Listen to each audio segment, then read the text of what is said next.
सियासत, जिस मजहब को हम और आप मानते हैं उस मजहब के ये 3 जौहर हैं, इसके बगैर इस्लाम मुकम्मल हो ही नहीं सकता। नुक्स आ जाएगा, कमी आएगी। 3 चीजें, शरीयत, तरीकत, सियासत। अब आप देखिए, शरीयत ये है क्या चीज? ये शरीयत कहते हैं रास्ते, जैसे नमाज, रोजा, हज, ज़कात, कुरान, ये शरीयत है, ये शरीयत है। कुरान हमारे पास रखा है, घर में कुरान रखा है, 30 पारों का मौजूद है, लेकिन कुरान रखा हुआ है, इसका नाम शरीयत है। तरीकत नाम है कुरान पढ़ने का, नमाज को पढ़ने का सलीका, कैसे रुकू करना है, रुकू में क्या पढ़ना है, खड़े होकर के क्या पढ़ना है। तरीकत रास्ते पर चलने का ढंग सिखाता है, नमाज पढ़ने का तरीका सिखाता है, रोजा रखने का तरीका सिखाता है, कुरान पढ़ने का सलीका बताता है। ये हम यहां से अदा होगा, इस तरीके से पढ़ना है, इस तरीके से अदा करना है। तो शरीयत रास्ता है, तरीकत रास्ते पर चलने का ढंग बताता है, और सियासत इस शरीयत और तरीकत में रास्ते में जो खराबियां, दुश्वारियां, दिक्कतें, रुकावटें, परेशानियां आए उसको दूर करने का नाम सियासत है। आप समझ रहे हैं? अब आप कुरान तो रखा हुआ है, लेकिन आपने किसी आलिम, किसी हाफिज, किसी मौलवी के पास कुरान नहीं सीखा, क्या पढ़ोगे? नहीं पढ़ पाओगे। वो पढ़ोगे उसी तरीके से कि बस उंगली फेरते चले जाओगे, जैसे वो यहू सच कहा, यहू सच कहे, ये भी सच कहा, ये भी सच कहा। क्यों? इसलिए कि पढ़ना सीखा नहीं। नमाज तो मालूम है, खड़े हो गए बराबर वाले को देख करके, अब वो क्या पढ़ रहा है उसे तो मालूम है, आपको कुछ नहीं मालूम, आप इधर उधर भाग रहे, तो नमाज खराब हो गई। रोजा मालूम है कि रमजान का महीना आ गया, अब रोजा रखने का तरीका नहीं मालूम है कि कब खाना है, कब बंद करना है, रोजे में क्या करना है, रोजे में क्या चीज मना है। आप कैसे रोजा रखोगे? रोजा आपका खराब है। तो शरीयत नाम है रास्ते का, नमाज का, रोजे का, हज का, ज़कात का, और कैसे ज़कात अदा करोगे, कैसे नमाज अदा करोगे, कैसे रोजा रखोगे, ये है तरीका, इसका नाम है। अब रमजान का महीना आ गया, मुझे रोजा रखना है, लेकिन दिक्कतें आ रही है, परेशानियां आ रही है, उन परेशानियों को दूर करने का नाम सियासत। अब परेशानी को दूर करेंगे रास्ते में, कभी आपको प्यासे की भी जरूरत पड़ेगी, कभी हथौड़ा और छेनी की भी जरूरत पड़ेगी, कभी कुरान के उस नसीहत को भी याद करना पड़ेगा कि जिसमें अल्लाह कहता है इदफा बिल्लती हिया अहसन फइदल्लज़ी बैनका व बैनहु अदावतुन कअन्नहु वलिय्युन हमीम। कि दुश्मन खड़ा हुआ है, आप इस्लाम का दुश्मन है मुसलमान, वो कहता है नमाज नहीं पढ़नी है, नहीं पढ़ने दूंगा, मस्जिद नहीं बनाने दूंगा, रोजा नहीं रखने दूंगा, हज नहीं अदा करने दूंगा, हज में नहीं जा सकते। अब आप उसको कैसे हैंडल करेंगे, कैसे आप उसको राम करेंगे, किस तरीके से आप उसके दिल को मौत करेंगे,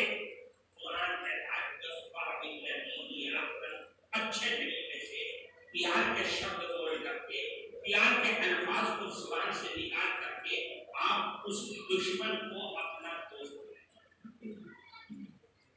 ये कुरान कहता है। तो सियासत नाम है शरीयत और तरीकत में जो रुकावटें पेश आए उस रुकावट को दूर करने का नाम सियासत। शरीयत, तरीकत, सियासत, इन तीनों चीजों के मुरक्कब इस्लाम मतलब इस्लाम इन तीनों चीजों का। अब अगर कोई आदमी शरीयत को लेकर के बैठ गया कि मैं तो शरीयत को मानता हूं, तरीकत और सियासत को मैं नहीं मानता, तो वो कामयाब नहीं हो सकता, कामयाब नहीं हो सकता। अगर तरीकत को लेके बैठ गया कि बस मैं तो शरीयत और सियासत को से मेरा कोई लेना देना नहीं है, तो फिर वो बंद हो जाएगा और वो रूहानियत की तरफ चला जाएगा, जिसको इस्लाम गवारा नहीं। इस्लाम क्या कहता है? इस्लाम कहता है घर से मस्जिद में आओ, मस्जिद से निकलो मोहल्ले में, मोहल्ले से निकलो गांव में, गांव से निकलो शहर में, शहर से निकलो जिला में, जिला से निकलो सूबा में, सूबा से निकलो मुल्कों में, और सारी दुनिया के अंदर अल्लाह का पैगाम लेकर के पहुंच जाओ। घर बैठने की कोई जरूरत नहीं। वलक़द कर्रमना बनी आदम वहमलनाहुम फिल बर्रि वल बहर वरज़क़नाहुम मिनत तय्यिबात। अल्लाह ताला फरमाता है हमने खुशकी को, दरिया को, सबको तुम्हारे लिए खोल दिया है। इंसान दरिया में, खुशकी में अल्लाह का दीन लिए घूम रहा है, मारा मारा फिरता है। मक्के की गलियों से निकल करके मदीने की गलियों में पहुंचे, मक्के और मदीने की गलियों से लेकर के पूरे जजीरत अरब में फैल गए, पूरे जजीरत अरब से निकल करके पूरी दुनिया के अंदर इस्लाम ये सियासत क्या है? इन तीनों चीजों के मुरक्कब का नाम इस्लाम है। अगर आप उस एक चीज को सियासत को लेके बैठ गए, शरीयत को छोड़ दिया, तरीकत को छोड़ दिया, तब आप दुनिया में देख लो सियासी लोग ये क्या हाल खड़े होकर के घूमते भी और शराब कहीं दो जगह तो शराब भी पी लेंगे, और न नमाज से कोई रिश्ता, न हज से कोई रिश्ता, न नमाज से कोई रिश्ता। तो शरीयत और तरीकत और सियासत तीनों चीजें मिलेंगी तो इस्लाम का निजाम चलेगा। अल्लाह के नबी जनाब रसूलुल्लाह सल्लल्लाहु अलैहि वसल्लम और हज़रात सहाबाए किराम ने इन्हीं तीनों चीजों को लेकर के काम किया, इन्हीं तीनों चीजों को लेकर के काम किया, और इतना मुअस्सिर हुआ, इतना असर हुआ कि सारी दुनिया के अंदर इस्लाम दुश्मन के कदमों में आ गया। आज हमारे मुल्क की जो सूरत है, आज अल्लाह का शुक्र है नमाज़ें भी हम पढ़ रहे हैं। नमाज़ें पढ़ने का तरीका भी हमारे इमाम, हमारे मौलवी, हमारे तरबियत के लोग सब बता रहे हैं, हमें सब मालूम है। लेकिन सियासत जिस अंदाज पर होनी चाहिए वो सियासत भी उसी अंदाज पर करनी पड़ेगी, तभी कामयाबी। देखो हज़रत शेख इस्लाम मौलाना हुसैन अहमद बने, हज़रत मौलाना रशीद अहमद गंगोही, हज़रत मौलाना कासिम नानोतवी, हज़रत हाजी इमदादुल्लाह मुहाजिर मक्की रहमतुल्लाह अलैह, कैसे लोग थे? अगर उनके अहवाल बताने लगे तो सारी बात गुजर जाए, न आपकी आंखें बंद हो और न हमारी जुबानें बंद। ऐसे ऐसे हालात थे। वो मदरसे में बैठ गए, ऐसा लगता था इनसे बड़ा मुहर्रिस कोई नहीं। खानका में बैठ गए, ऐसा लगता था इनसे बड़ा अल्लाह वाला सूफी वक्त कोई है ही नहीं। और जब तसर्रुफ करने पे आते थे तो आंख बंद करके सारी दुनिया में तसर्रुफ कर जाते थे। कौन थे लोग? हमारे अकाबिर हज़रत शेख इस्लाम रहमतुल्लाह। एक वाक़या जब मुल्क आजाद हो गया, सब अपने अपने घरों में चले गए, तो हजरत शेख इस्लाम रहमतुल्लाह अलैह के बड़े भाई थे, उन्होंने वहां से मदीने मुनव्वरा से कहा कि तुम आ जाओ, अब हिंदुस्तान में जरूरत नहीं है तुम्हारी, चले आओ।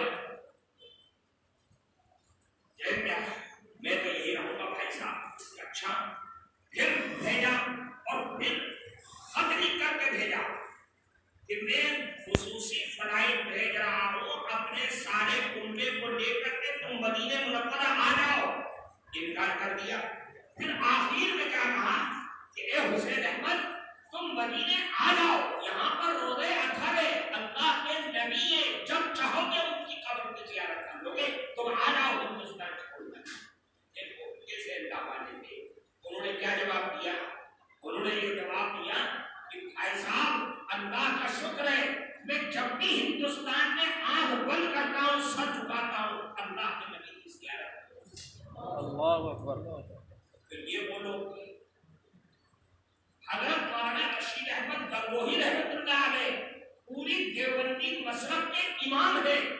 उनसे बड़ा न कोई आलिम है, न कोई फकीह है, न कोई मुफ्ती है, न कोई सूफी है, न कोई बुजुर्ग है, न कोई मुत्तकी है, सब उसके पीछे रहे। और वो इश्क़ रसूल में ऐसा मस्त थे, ऐसा मस्त थे कि आप और हम उसका तसव्वुर भी नहीं कर सकते, अपने दिमाग से सोच भी।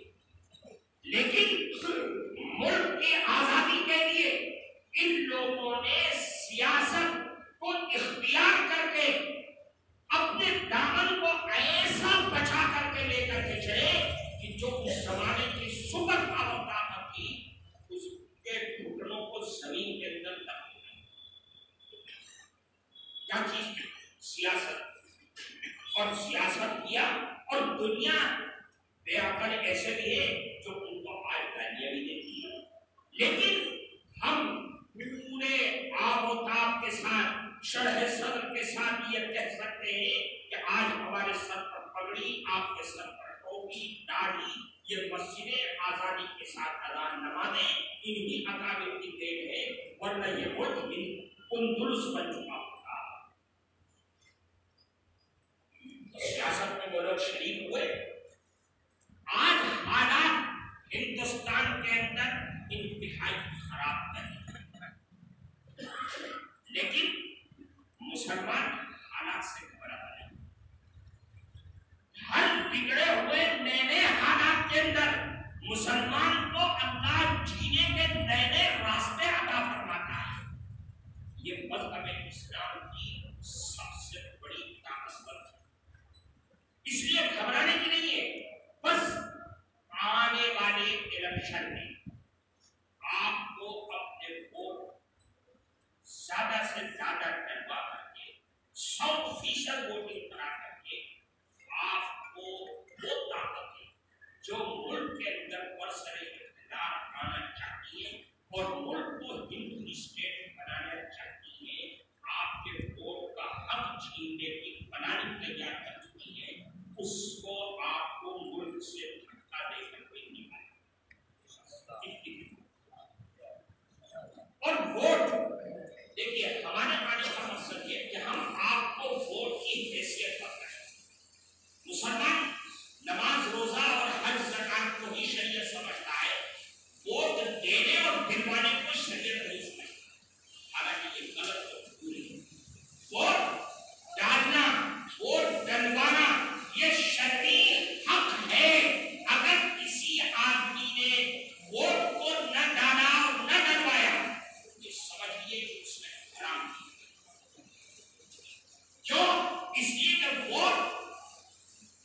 वोटर जो वोट डालने वाला है वो बहैसियत गवाह के है, और जो वोट डाला जा रहा है वो गवाही है, और गवाही का छुपाना भी हराम है, और गवाही को वक्त पे जरूरत पर न देना ये भी हराम और नाजायज है। अल्लाह ताला ने कुरान में सुनाया, वला तकुम शहादा वमन यक्तुमहा फइन्नहु आतिमुन क़ल्बुहु, उसने गुनाह किया है, उसने हराम काम किया है जिसने गवाही। आपके वोट की हैसियत एक गवाही, इसको आपने न किया या अपने वोट की हैसियत को न समझा, जिस तरीके से आपने रोजा न रख करके हराम किया है, नमाज को छोड़ करके हराम काम किया है और गलत और नाजायज काम किया है, और उसी तरीके से आपने वोट को न दे करके हराम काम किया है, आप अपने दामन को बचा नहीं सकते। याद वोट की हैसियत हमारे यहाँ शरई एतबार से